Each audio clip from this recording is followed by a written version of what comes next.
Hello everyone. So, I wanted to look at this glare. Horrible. Okay. Sorry you got to put up with this little thing over here. What the heck? All right. So, um, I I've watched videos about the Sabbats all the time to see what other people do because it's just kind of interesting. And what I see a lot of is people saying, "Oh, here's how you celebrate. Here's what to do," but they don't give you any information about the background. None. And I don't have that much to share, but what I do have, I wanted to share, and it all came from this book. So so I'm sorry if you guys already know this stuff and you might find it boring. I don't know. So I just wanted to do it anyway. So click off if you find it boring and you know all this stuff already. But anyway, so we have Lughnasadh coming up, which is the first or the second of August. And I have to be honest, the summer months on the Wheel of the Year don't really do that much for me. And a lot of people don't even follow the Wheel of the Year. They're witches and they just do spells and that's it. And I'm all like getting really kind of fuzzy because as back in the day, it was fairly clear what Wicca was and what Wicca wasn't, and who was what, who was a traditional witch. But as more time goes on, it becomes more and more fuzzy. So from what I know, traditional witches don't follow the Wheel of the Year. Oh, maybe they follow the Wheel of the Year, but they don't do ritual. So because I've seen videos where somebody was doing a spell and they referred to it as a ritual. So in the technical sense of the word, ritual is just something you do over and over again, right? So it just struck me as odd that somebody considered a spell a ritual. And I guess in technical terms it is. But to me, ritual is a celebration of the Sabbats. It's a formal, constructed celebration of the Sabbats, which is called ritual.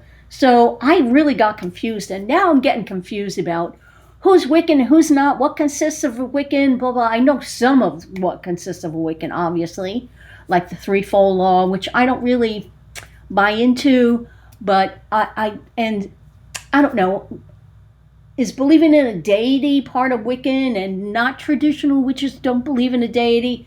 Don't ask me, I'm getting all confused all over again. But anyway, from what I know, I consider myself a part Wiccan and part traditional witch. So, anyway, Lughnasadh is coming up. And a lot of people don't even know how to spell it. And it is spelled Lughnasadh.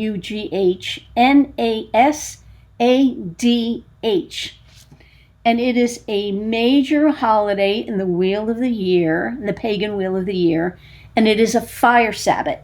And by that I mean that's the element that is associated with it is fire. So Lughnasadh is a grain festival, and it's sometimes referred to as first fruits. It is the first harvest in the Wheel of the Year. And so corn, wheat, and barley, and other grains are ready to be picked and harvested. And this also honors and celebrates the Celtic god Lu. And that means shining one. And they call him a shining one because he was a god of many skills. He could do it all. He was like the magician in the tarot cards. He could do it all. So the ancient Romans also honored the grain goddess. Now, I've been pronouncing this wrong. I've just heard it pronounced right the other day. Ceres, Circes. I don't know how to pronounce. I forgot. So I've always felt a strange attraction to this goddess, and I'm not quite sure why, other than the fact that she's Roman. But anyway, she is a Roman goddess, and the word cereal comes from this goddess, Circes, which means to grow. And it also, that's how we got our word cereal, because our cereals are grains. And she was the grain goddess. And also, she got her name because ancient women were key in discovering agriculture and farming, because women were the ones that planted things while the men were out hunting. So it's really thanks to women that we have farms and growing things and that kind of thing. And this holiday involves all grains, but it's mostly corn. It's a common practice to make a corn dolly from dried corn husks. So it's really, you could look it up, and it's fairly easy to make a little corn dolly. And I remember we used to burn it, but no, I'm hearing that's not right. You're supposed to set it on your altar for Lughnasadh, for the ritual. And then later on, you plant it in the field like the next year, I guess. Like you keep it on your altar for blessings and fertility symbols and that kind of thing. And then you plant it in the field as a symbol of abundance and fertility to help that field grow. So cornbread is a good symbol for the season of Lughnasadh, and it can be served with honey. And honey is also like an abundance thing and that kind of thing. And if you didn't know, August is a great time for stargazing because there are so many meteor showers and shooting stars during the month of August that you could see. So then after Lughnasadh, then you'll start to notice that the sun is lower in the sky each evening. So I love this book. I know that there are other books out there about the Sabbats, but this book has served me well, so I haven't had any reason to research other books on the Sabbats, so I can't give you a comparison. All I know is that this one works for me. It's very good.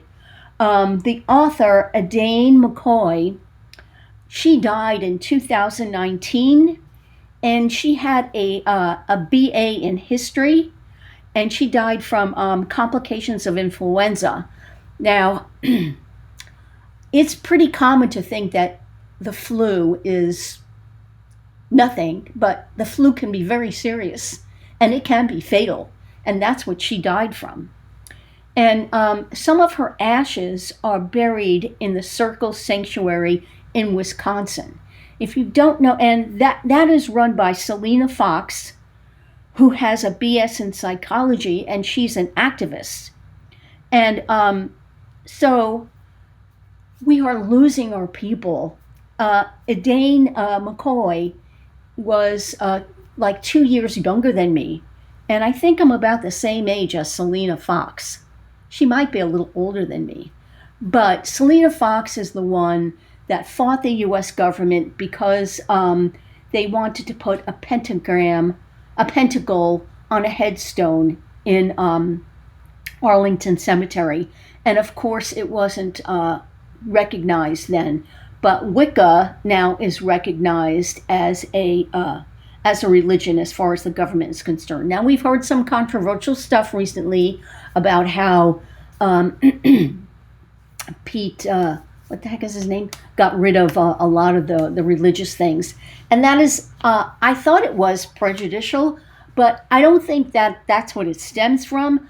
I think that there are so many religions now. Most of them in the Army are Christian and Jewish. And so there are just so many religions now that I think it's hard for the military to keep up with, because for every religion then that they recognize, they have to provide services, they have to provide a chaplain, and it's just I guess it just got out of control, which I could kind of see, but I don't know. I have mixed feelings about it. But it did not. I really don't believe it stemmed from hatred. I think it was just the easiest way to solve a problem of like too many religions now. And so they got rid of the ones with the least amount of people involved in that religion. And I really don't think it was from hate. Although I know Pete Hegseth is a stout Christian, as many as our people, as many as, like many in our people in our country are. So, but anyway, that's a whole other issue. So, anyway, Selena Fox was the one that fought that, and I think it was George Bush. I don't know which one it was. I think it was the younger, George Bush the younger, which she fought, and she was able to have a pentacle put on that soldier's headstone in Arlington Cemetery. If you don't know who she is, if you don't know who Adine McCoy was, look them up because we are starting to lose them. You should have at least a vague recollection of who these people were. I mean, Scott Cunningham was a big one. Everybody knows who he was, but a lot of people don't know who Selena Fox is, but she's done a lot of good for us. A lot of people don't know who Dane McCoy was, and she's written several books. And so I just don't want their memories just to fade into the sunset. I'm not saying you have to do a full-blown study on them, but familiarize yourself with them so that, you recognize their names. So this book, like I said, I've never looked at other books because this has served me well. This book, actually, I looked it up, and I actually have a first edition.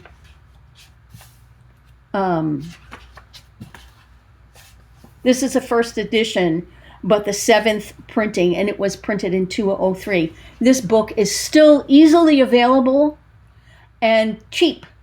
So, and it's good. It's really good. So, even though it's old, it still is good. So, this book gives you like the history of each Sabbat. It has some pretty nice drawings in it. So she gives you the explanation. She'll give you recipes, activities, and that's pretty typical. But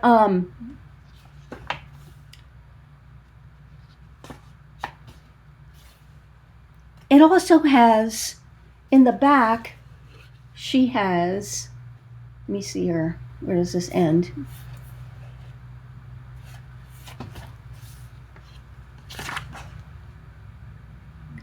She has short rituals for both group and solitary.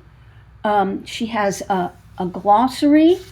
She has correspondences for the Sabbats. What else does she have?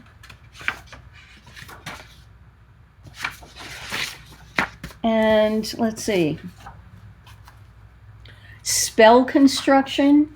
She has an outline of ritual for you if you want to create your own rituals. And so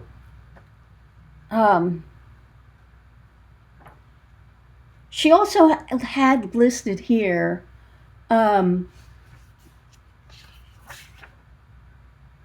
pagan organizations and resources and for supplies and stuff, both of which probably need an updating.